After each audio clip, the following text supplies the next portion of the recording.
Handog ng Radyo Pilipinas World Service ang programang Global na Tayo. Pag-uusapan, hihimayin, aalamin ang mga isyung pinag-uusapan ng bayan at dadalhin sa pandaigdigang plataforma. Global na Tayo, talakayang hindi lang pambansa, bagkus pang global community pa. Global na Tayo, dito sa Radyo Pilipinas World Service, ang online digital station ng Pilipino saan man sa mundo. Tara na, Global na Tayo!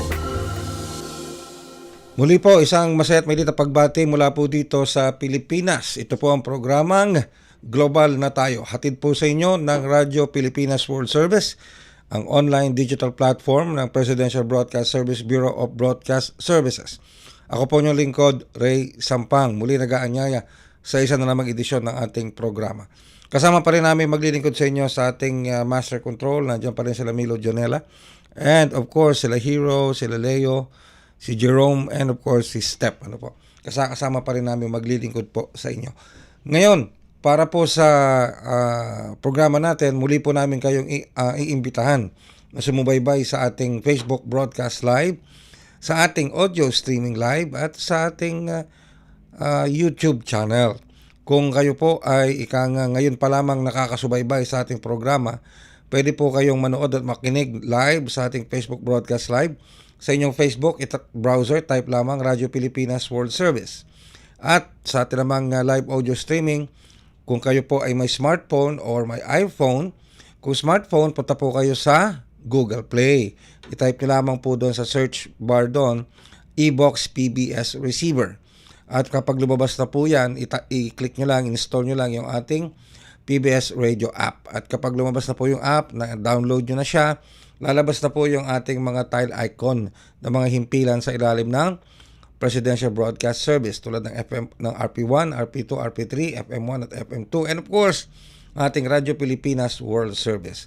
I-tap nyo lamang po sa Radyo Pilipinas World Service at mapapakinggan nyo na po ang mga programa sa himpilang ito. Okay? Sa atin naman pong YouTube channel, pwede po kayong sumubaybay sa ating YouTube channel at mga programang hindi na-miss nyo na mga programa, pwede po nyo balikan yan sa pamamagitan ng ating YouTube channel. Sa inyong YouTube browser, type lamang Radyo Pilipinas World Service. Ayan. Kamusta na po kayo ngayong araw na ito? Ngayong araw na ito, April 9, 2025, ay araw ng kagitingan or Day of Valor, kung saan ginugunita at binibigyang halaga natin ng mga Pilipino ang sakripisyo, kagitingan ng ating mga kapwa Pilipinong sundalo na nagbuwis ng buhay noong pong World War II. Particular, ito pong Bataan Death March. Natatandaan niyo ba yung Bataan Death March? Yung mga kababayan natin o yung mga kabataan ngayon na sumusubaybay sa atin na baka hindi nakakaalam kung ano ang ibig sabihin ng Bataan Death March o ano yung Bataan Death March. Ito ay nangyari noong World War II. Ano po? Between 1940 to 1945, if I'm not mistaken. Okay? At yan po ay ang naging ganap dyan, ang nangyari po dyan, yun nung natalo po, nung nakubkob ng puwersang Hapones, itong mga kawal, pinagsanib na kawal ng mga Pilipino at ng Amerikano dyan sa may bahagi ng Bataan. Okay? Pinaglakad po sila nung mga Hapon mula po dyan sa Bataan patungong Kapas. Gaano kalayo yung kanilang paglalakad? More than 100 kilometers. Ganun po yan. Sa katirikan ng araw, sa kainitan ng araw. Pinaglakad ng mahigit sa 100 o 106 kilometers from Zambales to Kapas, Tarlac. And on the way, dun sa mga hindi po kinaya, yung mga nanghihina na, it's either binayoneta, binaril, o pinatay para na naman po hindi maging pabigat sa mga Hapones dun sa ginawang Bataan Death March. Ganun po lalim ang kasaysayan ng Bataan Death March na binibigyan po ng paggunita tuwing araw na ito ng Abril 9. Okay? Dito sa Day of Valor. Pinangunahan naman ni Pangulong Ferdinand R. Marcos Jr. ang paggunita dito sa araw ng kagitingan dyan po sa Mount Samat sa may Bataan. At nagbigay siya ng kanyang talumpati dyan po sa ating mga veterano mga war veterans na hanggang ngayon ay nabubuhay pa. Binigyan niya ng pagpupugay ang mga ito at ang ating santatahang lakas. Okay, so yan po yung kaganapan ngayon. Today, April 9, 2025 is declared a holiday. Holiday po tayo ngayon dito sa Pilipinas, sa buong bansa. Alright, sige, kaya dun sa inyo na mayroon pang nabubuhay ng mga lolo't lola, mga tiyuhin at tiyahin na dumaan sa World War II, bigyan po kayo po sila, yakapin nyo sila, mahalin natin sila dahil alam natin kung ano yung pinagdaanan nila, sakripisyo at hirap at pagbubuwis ng buhay para lamang pumatamo natin ang ating kalayaan, ang ating demokrasya. Yung mga kabataan ngayon, na nakakapaglaro sa kanilang mga cellphone, sa kanilang mga laptop, nakakapagbakasyon, nakakapag-express ng kanilang mga expression, yung mga vloggers natin ngayon, yung mga ewan ko kung vloggers mo itong ilang mga vloggers natin ngayon na nakakapag-express di umano ng kanilang opinion, kapag nagigipit na sila sa tanungan, ang sasabihin nila opinion nila yon. Okay? Right of speech. Pero pag nilalabas nila yung mga hindi magagandang mga pahayag, salita, walang pido. Okay, anyway, that's a different matter to discuss, no? Okay. Anyway, so yung mga privileges na natatamasa natin ngayon, yung mga rights na natatamasa natin ngayon, yung mga freedom of speech na sinasabi ng mga vloggers na ito, these are the result of the tremendous sacrifice and hardship na pinagdaanan po ng ating mga ancestors para lang makamit ang kalayaan ng Pilipinas. So, bigyan natin ng halaga ang Day of Valor, bigyan natin ng halaga ang Araw ng Kagitingan, okay, sa araw na ito. Magbabalik po kami makalipas ang ilang paalala.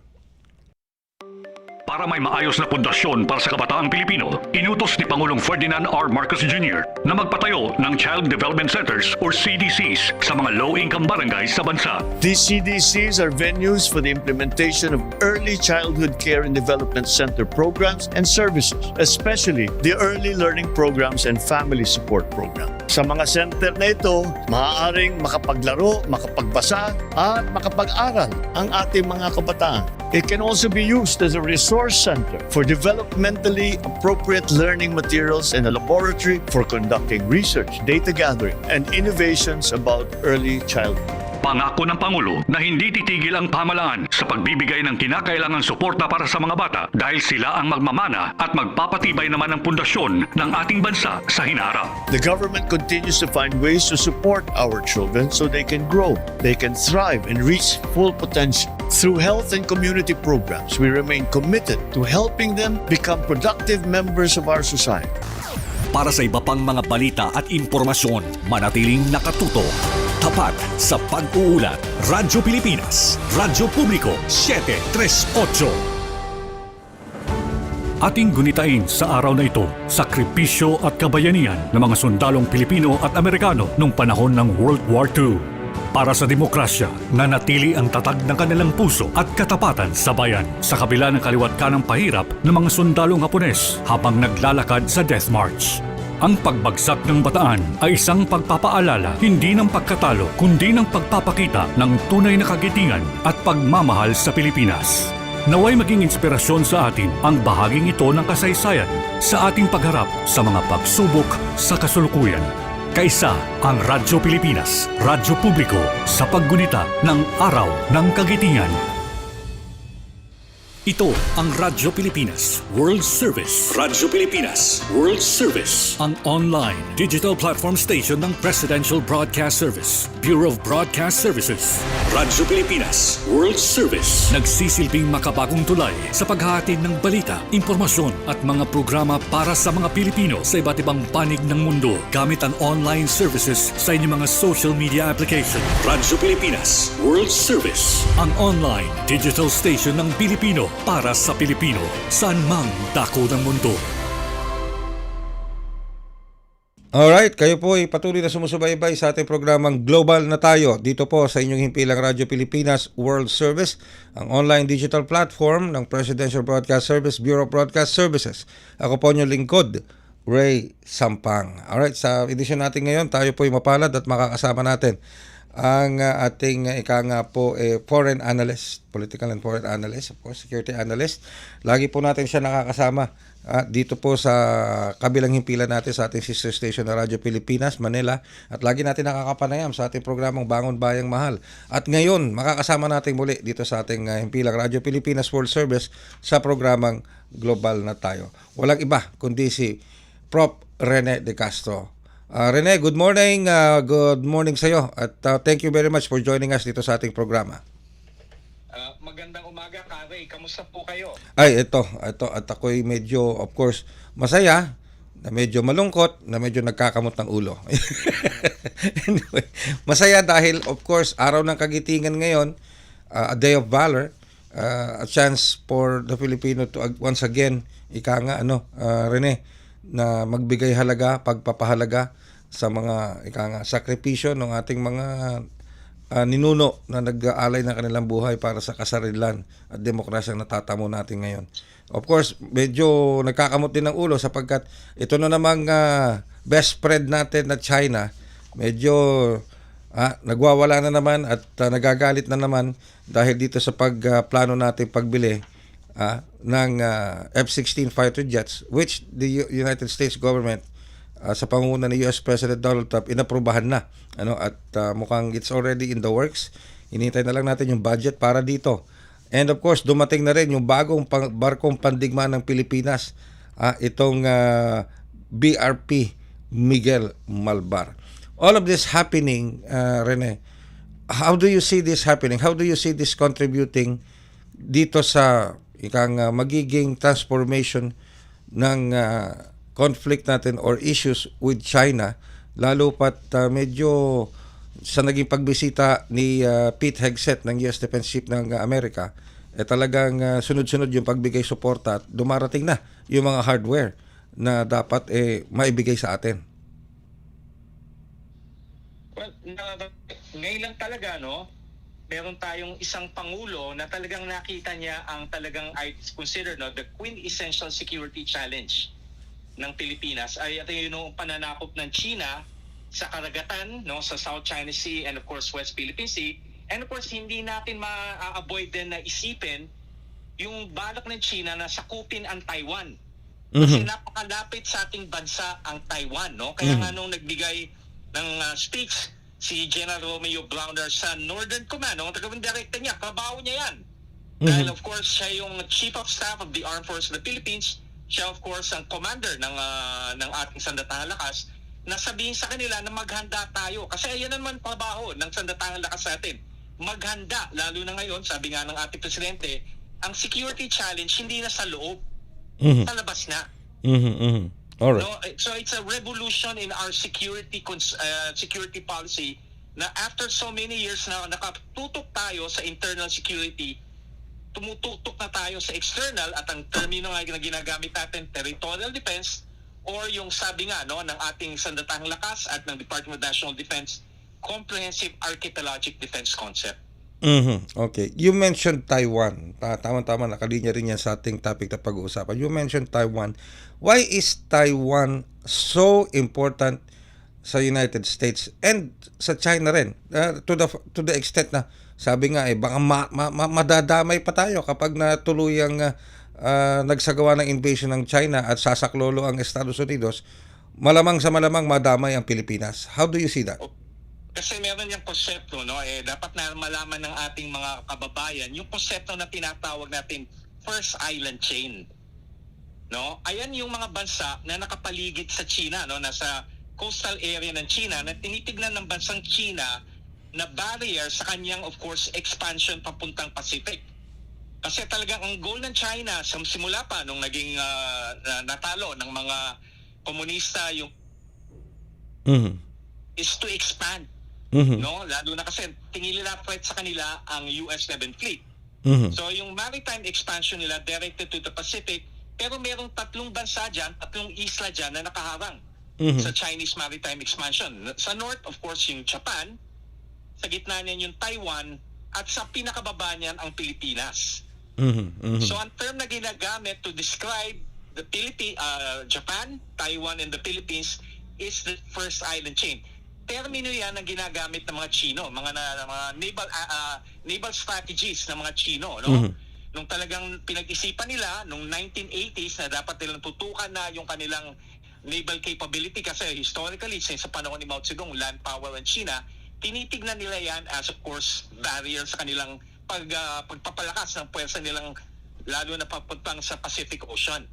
Of course, sa tatlong bansa na yan, Japan, Taiwan, and the Philippines, ang pinaka-importante sa kanila, Taiwan. Kasi dyan yung umatras yung mga puwersa ni Chiang Kai-shek, yung mga gumindang. Although nagkaroon ng madaming pagbabago sa Taiwan, hindi na yung gumindang ang namumuno, yung Democratic Progressive Party, na iba yung pananaw. Well, of course, meron tayong very strict one China policy, pero nasa interest natin na dapat status quo. Yun dyan lalo na sa Taiwan, no? Kasi ang pinakagitna nung first island chain, ayan din ang pinakamalapit na bansa sa Pilipinas. Alright. So, ang sagot dyan, no? Ang kasagutan sa mga kababayan natin, we are all prisoners of geography. We are all prisoners of geography. Wow. May natutunan na naman ako kay Rene. We are all prisoners. Ginamit ko lang isang title ng isang libro na ginamit sa kulto ko sa geopolitics, The Prisoners of Geography. Prisoners of Geography. Ibig sabihin, nadadamay tayo dahil sa lokasyon natin, closeness. Sa lokasyon natin. Tsaka yung, of course, the fact na Taiwan ang pinakamalaping bansa sa Pilipinas. But are we ready?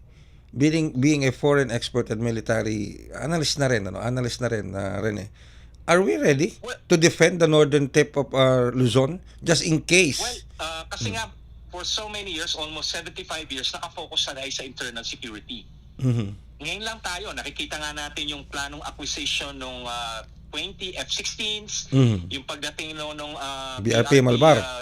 Miguel Malbar, no? Pero hindi enough yan eh.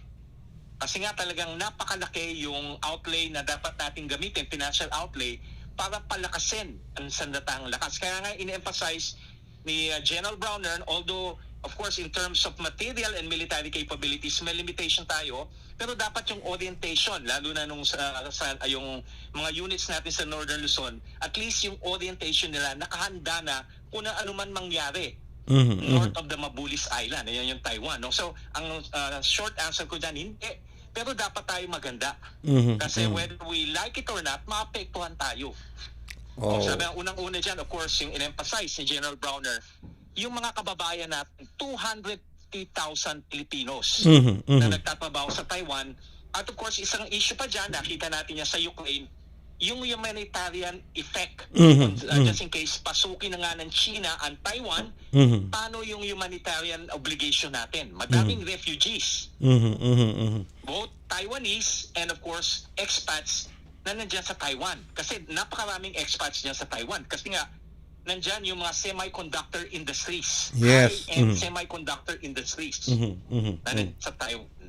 Alright. So, pinatin yung 250,000 Filipinos working in Taiwan.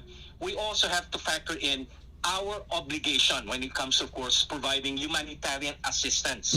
Those who will be affected by such invasion by China. Ayan. Alright. At nabanggit mo yung mga bagong acquisition ng ating armed forces tulad nitong bagong barko ng Philippine Navy BRP Miguel Malvar.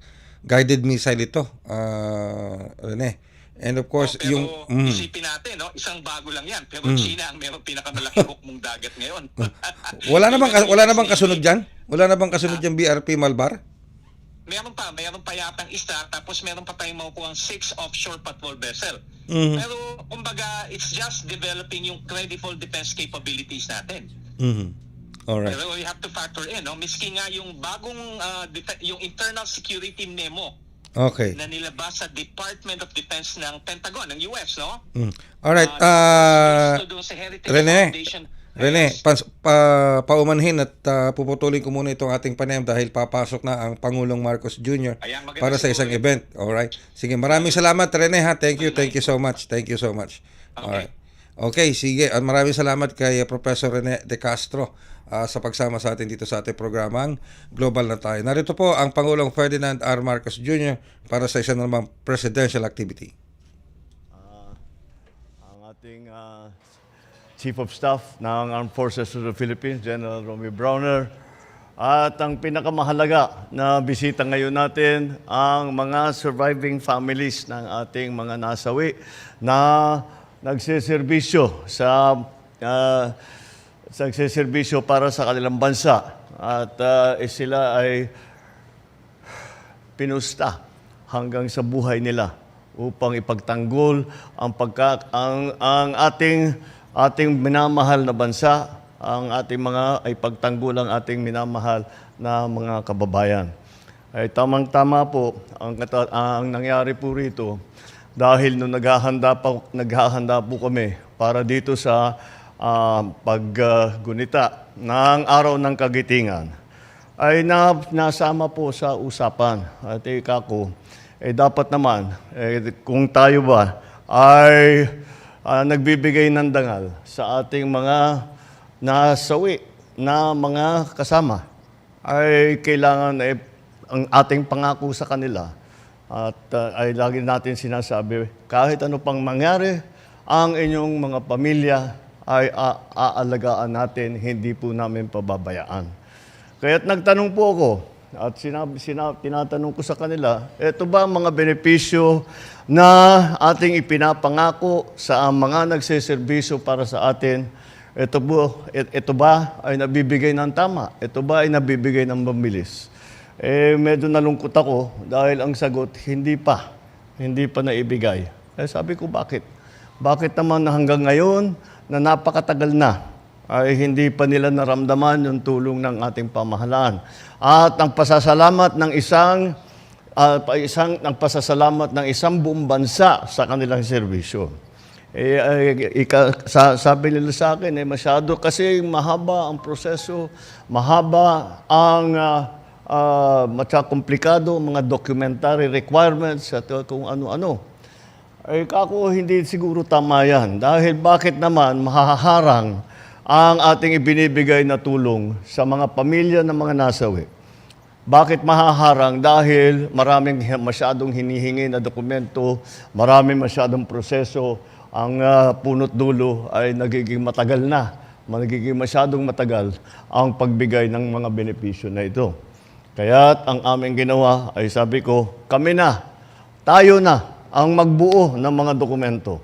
Tayo na ang mag-ayos ng kanilang mga pangangailangan upang maging mas makabuluhan ang ating selebrasyon sa Araw ng Kagitingan, upang mas mabibigyan ng kahulugan ang ating ginagawa ngayong araw na ito. Dapat sa araw na ito, maibigay na natin. Kaya kayo, mga beneficiaries ng ating mga programa para sa mga pamilya ng mga nasawi habang sila ay nagsiservisyo sa bansa, ay ngayong araw na ito, masasabi ko, maibibigay na namin lahat ng inaantay ninyo na napakatagal. Hindi dapat naging ganito katagal. At dahil nga nakikita ko kung gaano kahirap, hindi pala madali. Ang dami pang kinakailangan kahit na wala na ang inyong mga asawa, ang inyong ama, ang inyong mga kapatid.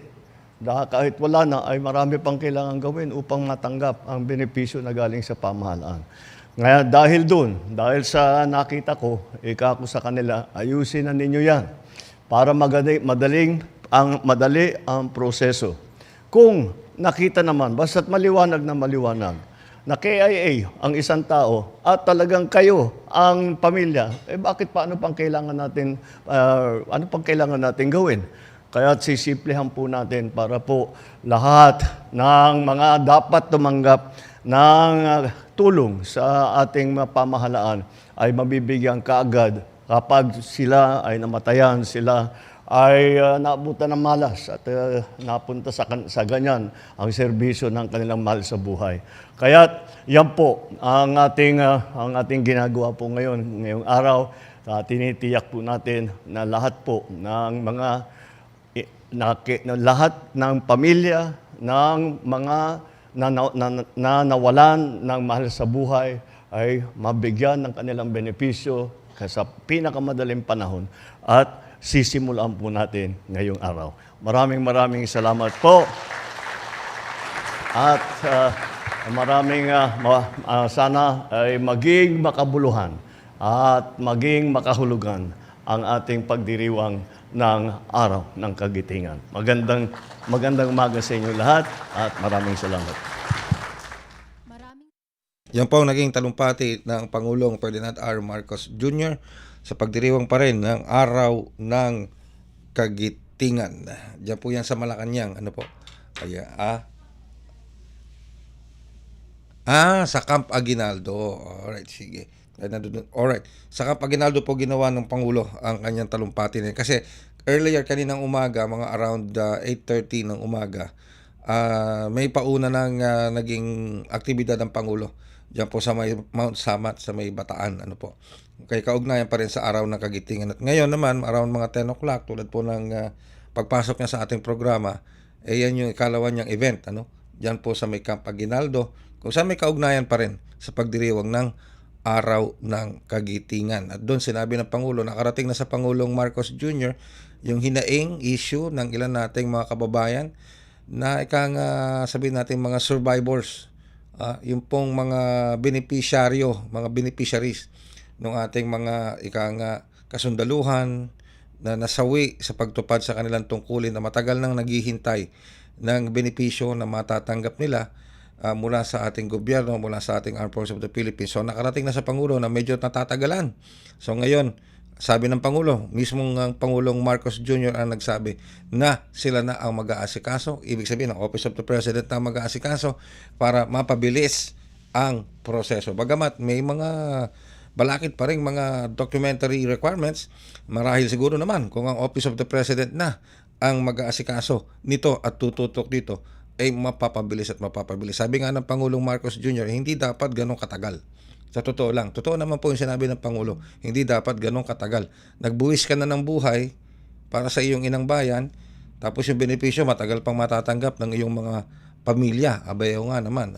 Hindi naman talaga makatwiran yon. So hopefully, matapos ito at ma-address kagad ng ating Pangulo. Alright. Kung nga, bago pala ako tuluyang magpaalam, good morning muna kay Sean Kyle Flores. Nag-message siya sa atin dito sa ating Facebook page. Good morning siya, Sean Kyle Flores ng Sapang Bato dyan po sa Angeles City, Pampanga. Sa inyo po na may nakikinig at sumusubaybay sa ating programang Global na Tayo sa pamamagitan ng ating Facebook Broadcast Live, magpadala po kayo ng mensahe dito sa ating Facebook Broadcast Live page.